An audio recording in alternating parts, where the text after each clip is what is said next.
की दुनिया है रंगीन, बच्चों के लिए है ये मज़े।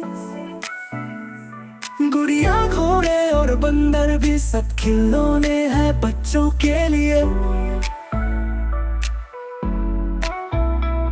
नोरी डॉल और टेडी बेयर बच्चों के दोस्त हैं सब खिलौने के साथ। कार, ट्रेन और साइकिल भी बच्चों के खिलौने हैं मजे की दुनिया में। बच्चों को पसंद है खिलौने, उनके साथ खेलना, उनके साथ भागना। खिलौने की दुनिया है प्यारी, बच्चों के लिए है ये मजे की दुनिया।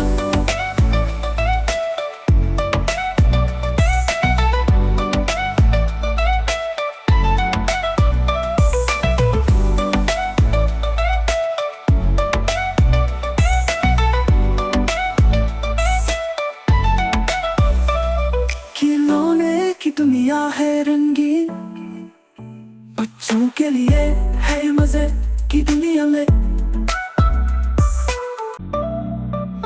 बच्चों को पसंद है खिलौने, उनके साथ खेलना, उनके साथ भागना। खिलौने की दुनिया है प्यारी, बच्चों के लिए है ये मजे की दुनिया।